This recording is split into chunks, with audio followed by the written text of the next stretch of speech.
Remarquez que c'est écrit extension de la hanche, pas écrit extension de la hanche plus extension lombaire. Fait que c'est ça, c'est pas ça. OK?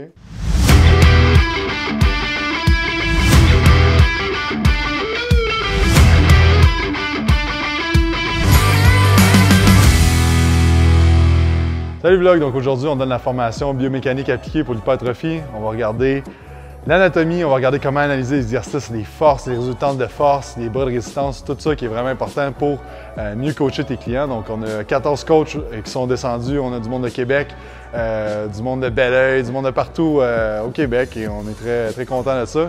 J'apprécie beaucoup le monde qui se déplace pour venir nous voir.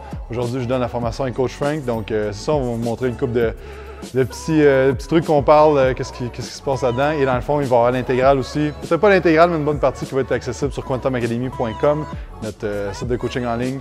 Donc, allez voir ça et on se voit tantôt. Contraction au max. Tu vas porter tes mains vers le sol. Squeeze hard, puis à la fin, colle juste un peu à la fin. Ouais. Tu sens la différence quand tu vas coller les fils horizontales? Parfait. Avec un autre groupe là. Ouais, comme ça. C'est comme si tout le long, tu allais porter ça vers le bas. Donc, viens tranquillement avec tes mains.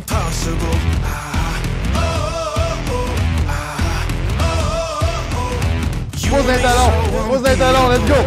Come on, juste d'un talon là. Gros squeeze, gros squeeze, gros squeeze, gros squeeze, come on! That's it, push! Nice! Pousse tes hanches, c'est ça.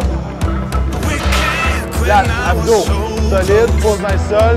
Oh, hey, come on, fight! Ah, il va le chercher ça là. Ah, un autre. Active les lattes, lève ça, pousse dans le sol, push! That's it, good job.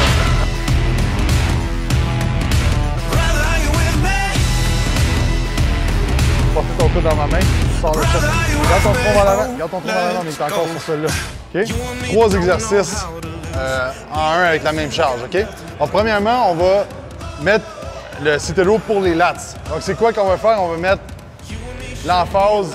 Première étape, c'est de mettre la force en ligne avec les fibres. Donc, on va le faire pencher vers l'avant. Deuxièmement, on va abaisser, on va tirer le coude vers les hanches.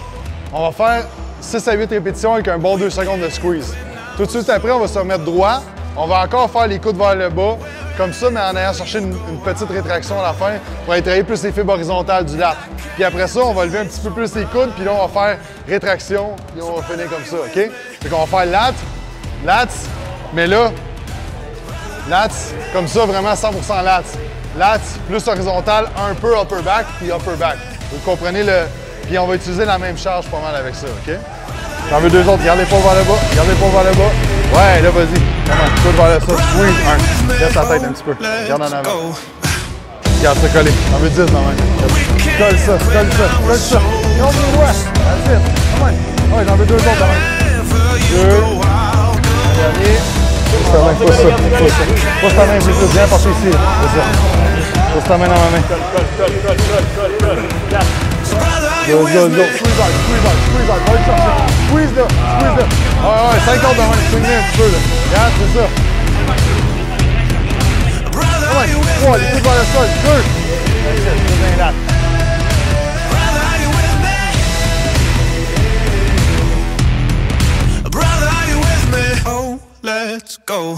Et c'est ça, puis là, c'est là que tu peux mettre des... Exemple, tu fais une phase de volume, mais je peux avoir, mettons, une incline bench press en série de 8. Là, je peux mettre un giant set après ça pour le chest. Ou un super set, ou des drop sets, ou XYZ. Puis là, c'est là que je veux vraiment aller fatiguer toutes les fibres musculaires, puis toutes les portions dans ma courbe de force. Au fond, chaque exercice peut faire le même exercice, mais avoir un objectif différent, dépendant de ce que tu es dans ton entraînement. Tu peux avoir encore un exercice de recrutement, mais un petit peu plus de reps. Fait que c'est sûr que là, tu as tout le temps moins de reps, fait que entre 4 et 10. Puis après ça, ben là, tu montes tes reps un petit peu, parce que dans le fond, tu veux tout le temps ton temps de tension augmente un petit peu dans ton workout. Y a-tu plus de distance? Le contract? Lève un petit peu. Une petite affaire. Donc, est-ce que ça vaut la peine d'aller dans une portion qui n'est pas d'activer son pec pour aller tirer? Puis encore là, ça vient tout le temps de l'objectif. C'est quoi l'objectif de ton exercice? Travailler la partie courte de ton muscle, le milieu, la partie tirée, t'es rendu où? Mais oui, il y a beaucoup de bénéfices au niveau du gain d'hypertrophie d'étirer un muscle. Ça, je suis 100% d'accord. Il y a encore plus de bénéfices d'être en contraction. On voit des fois des photos sur Internet. Grand fessier, petit fessier, moyen fessier, OK? Le petit fessier, c'est comme le petit pec. Tu peux pas voir le petit fessier, OK? T'es en dessous, OK? Tu peux pas faire un exercice qui va cibler le petit fessier, OK? Il est là. Il y a tout ça par-dessus. Remarquez que c'est écrit extension de la hanche, pas écrit extension de la hanche plus extension lombaire. Fait que c'est ça, c'est pas ça. Okay? Si tu fais ça, t'arrives à ta contraction maximale de fessier, puis je vais juste faire plus de mouvements du dos après ça. Ça sert à rien de faire ça. Qu'une machine ou un câble, on peut pas le bouger, mais on peut bouger notre corps de façon biomécaniquement pour modifier l'approche. L'amplitude qui est disponible pour chacun de ces mouvements, chacun de ces groupes musculaires. Puis ensuite, vérifier l'amplitude qui est active, donc l'amplitude lors de laquelle le muscle est activé. Puis jouer selon ce facteur-là pour maximiser son training. Moi, à travers le week-end, avec la formation de Jacob, j'ai appris plusieurs choses, notamment le fait de la performance interne, donc quand on stimule nous-mêmes en faisant une contraction volontaire de nos muscles qui affecte positivement le recrutement des fibres musculaires. J'ai appris beaucoup de choses, entre autres, admettons avec les poulies, il faut que ton coude soit en ligne avec la poulie, sinon les exercices pour favoriser ton objectif en ligne avec tes fibres musculaires et plein d'autres choses. Dans la formation de ce week-end, en fait, ce que j'ai le plus retenu qui m'a marqué, c'est que si tu veux créer de la force, il faut que tu mettes une tension significative sur le muscle visé.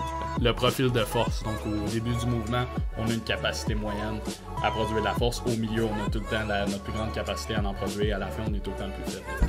Peut-être utiliser ça dans une optique de programmation, ça peut être intéressant. Ça, c'est le profil de force musculaire. Moi, ce que j'ai appris, en fait, en général, c'est que même avec un bac en kin, on est capable d'apprendre en une fin de semaine de formation avec Jacob.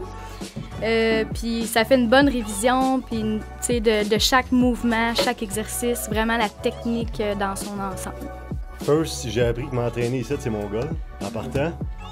Puis j'ai mieux compris les courbes de force, tout ça, des principes qu'on a mieux compris dans le fond en fin de semaine.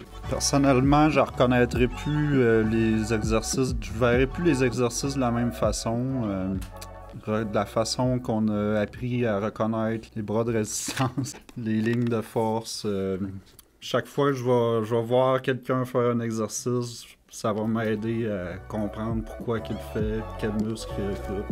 Dans le fond, quand on commence à s'entraîner et tout ça, puis après ça, quand on devient coach, on commence tout avec les mêmes règles.